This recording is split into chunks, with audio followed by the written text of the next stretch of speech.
Welcome to the deep dive. So imagine treating your incredibly powerful modern smartphone simply as a wireless landline.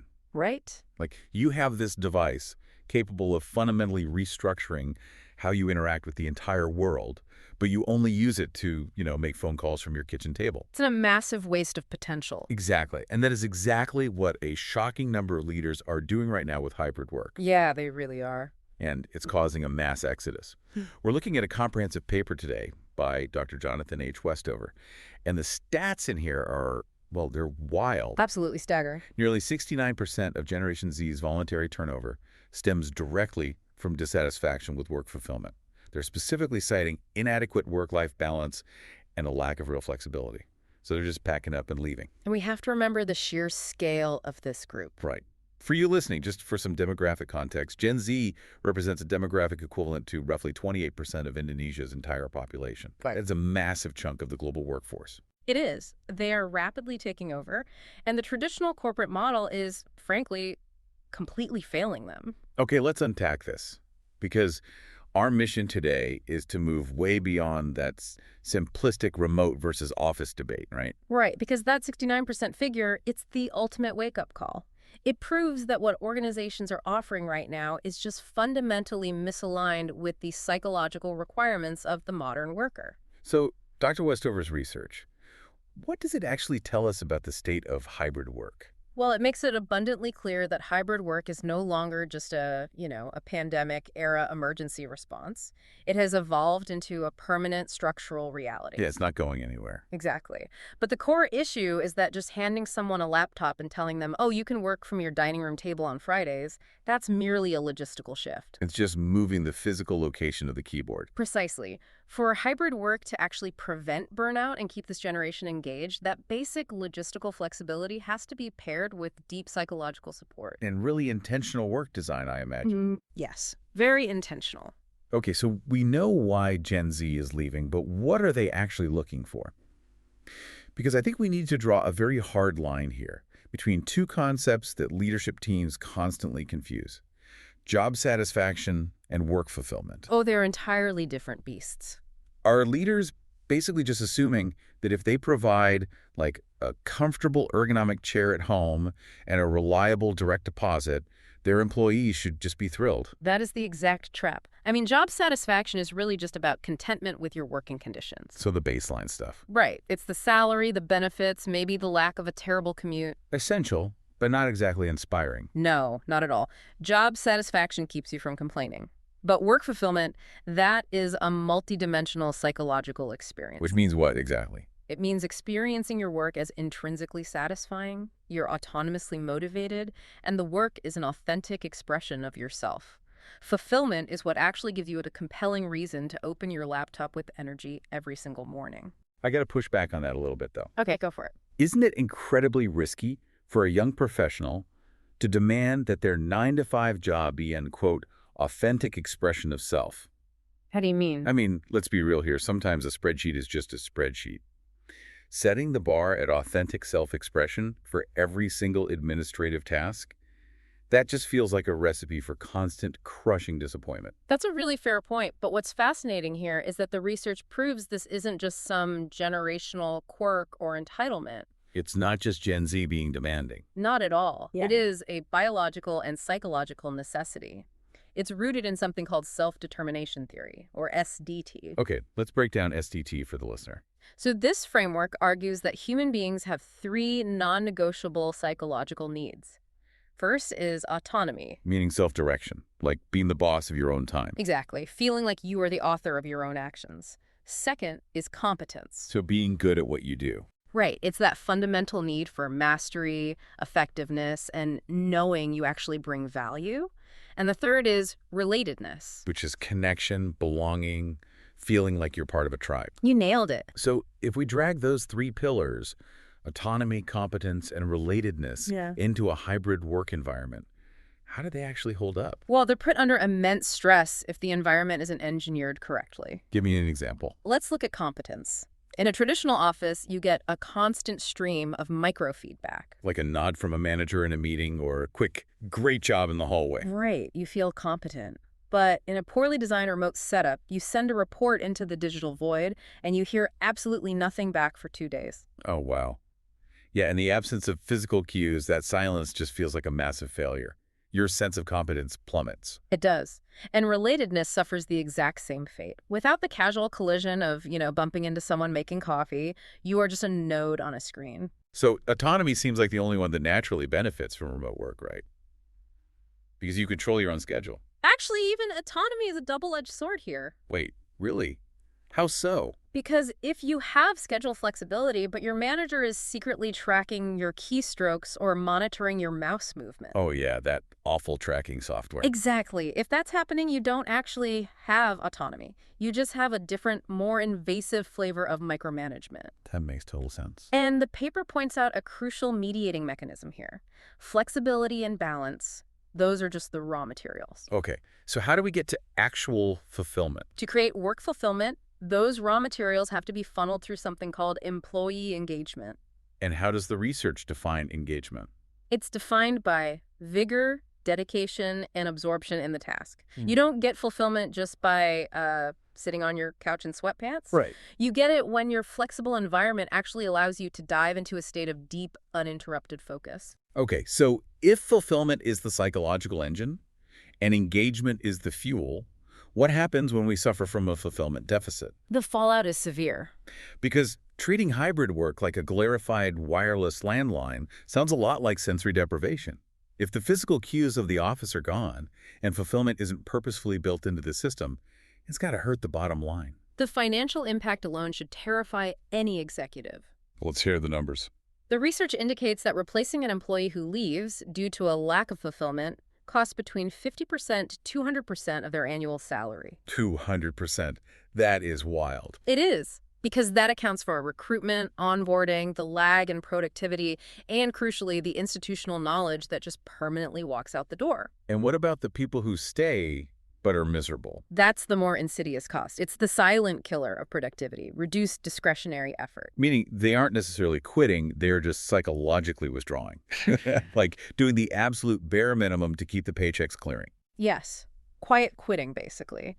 And that is often more damaging than outright turnover. Because they're taking up space on the payroll but adding no real value. Right. They complete the required tasks, sure, but they never volunteer for a challenging new project. They completely stop innovating. And if they are in a customer-facing role like healthcare, education, professional services, that has to bleed over to the client. Absolutely. The lack of fulfillment triggers a phenomenon known as surface acting. Surface acting. Like pasting on a fake smile for a client Zoom call when you were just fundamentally disconnected from the work. Precisely that. It is the exhausting process of displaying the required emotions without genuinely feeling them. And humans are pretty good at spotting that, But right? incredibly adept. The research highlights that clients and customers subconsciously pick up on surface acting immediately. Which directly erodes the organization's reputation and the quality of the service. It's a lose-lose situation. Wait, so let me ask this on behalf of the listener. If I am fundamentally unfulfilled from 9 to 5, and I am burning all this cognitive energy on surface acting all day, Yeah. how does that spill over into my personal life? Because it can't just magically shut off at 5 p.m. It doesn't, not at all. And this is where the individual psychological cost becomes really severe. What happens? The paper outlines how employees stuck in this transactional orientation, where they just work for a paycheck, Mm-hmm. they often engage in compensatory behaviors. Compensatory behaviors. What does that look like? Well, when your job provides absolutely zero psychological reward, you frantically try to force your non-work life to make up the difference. Oh, wow. You mean like subconsciously putting an insane amount of pressure on your weekend pottery class or your spouse to provide 100% of your life's joy and meaning? That is exactly the mechanism. Just to balance out the misery of the workday? That sounds exhausting. It is. You place unsustainable pressure on your hobbies and your relationships. And if we connect this to the bigger picture, there is a powerful bidirectional relationship between work fulfillment and mental health. Because the physical buffer is gone. Right. In a traditional office, you had a physical support network, coworkers you could vent to, an environment that provided some separation.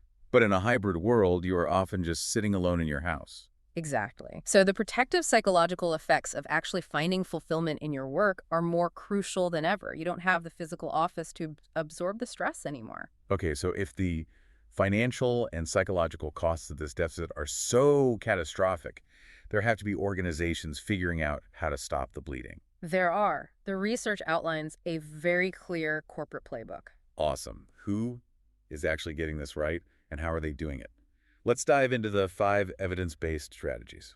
Let's start with the first strategy, structured flexibility. Structured flexibility. That sounds a bit like an oxymoron. It does, but the key word there is structured.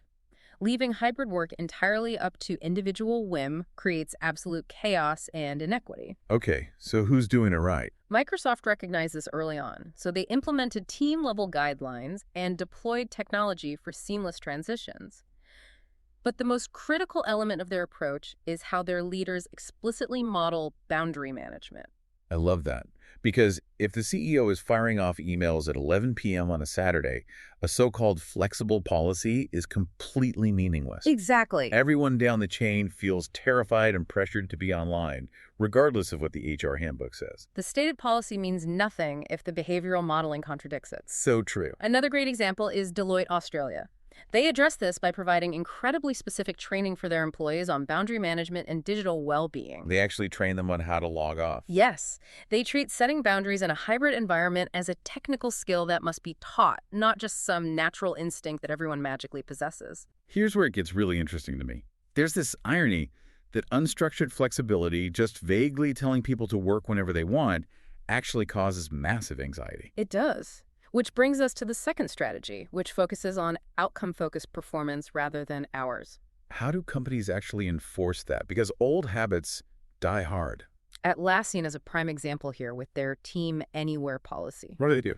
They evaluate objective key results, entirely disregarding hours logged or physical presence. Wow. So it's essentially grading a college student on the quality of their final thesis rather than tracking whether they sat in the library for exactly 40 hours to write it. The output is all that matters. That is a perfect translation. Traditional performance management relies on input measures, like, can I physically see you typing at your desk? Which is terrible for hybrid work. Atlassian rejects that presence-based evaluation entirely. By granting immense autonomy in how the work gets done, while maintaining strict accountability for what gets done, they directly satisfy that autonomy pillar of self-determination theory we discussed earlier. Okay, but let's address a very real anxiety for the listener. Sure. If you're listening to this at home right now, and your manager's in the office 3 days a week with a few of your peers, you've probably felt that creeping dread of proximity bias. Oh, proximity bias is a huge issue. Right. It's that fear that you are missing out on promotions or good assignments simply because you aren't in your manager's line of sight. How does the playbook solve that? That brings us to the third strategy, recognition and visibility. It is vital to fight proximity bias, which is just the very natural human tendency to favor the people physically closest to us. So how do you fight human nature? Salesforce attacks this with a digital platform called Trailblazer Connect.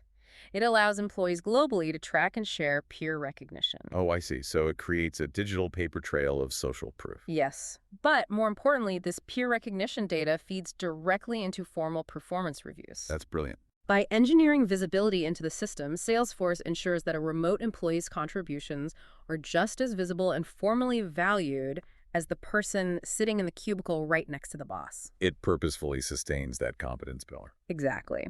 Which leads right into the fourth strategy, addressing the relatedness pillar, social connection. Because if we aren't organically running into each other in the break room, those moments have to be engineered. They do. Automatic, the company behind WordPress, is a fantastic case study here. They're fully distributed across 70 countries. They fully distributed, like no office at all. They don't even have a central office to fall back on.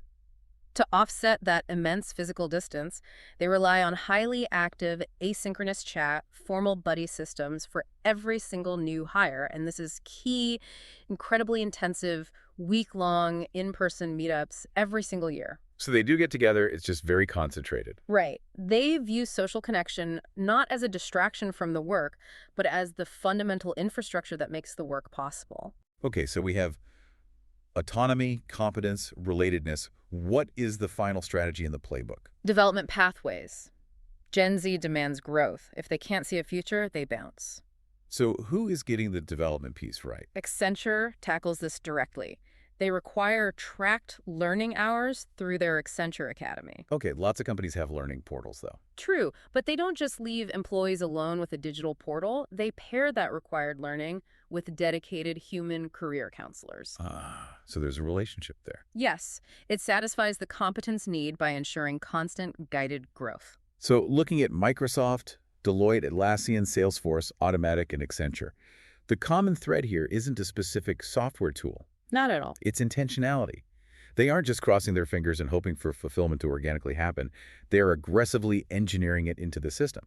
That is the big takeaway. But I have to ask, do all these tactical badges, training hours, and outcome metrics actually work if the underlying relationship between the company and the employee is fundamentally broken? That is a great question. Because it feels like we might just be putting high-performance tires on a car with a cracked engine block. And that is the ultimate insight of Dr. Westover's paper. The tactical strategies we just covered, they are highly effective.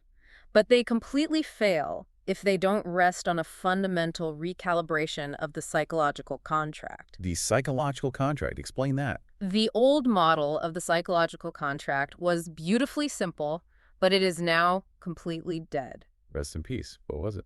The employee provided unquestioning loyalty and physical presence, and the employer provided job security and a predictable 30-year ladder to climb. Okay, yeah, that world is definitely gone. Yeah. So what replaces it?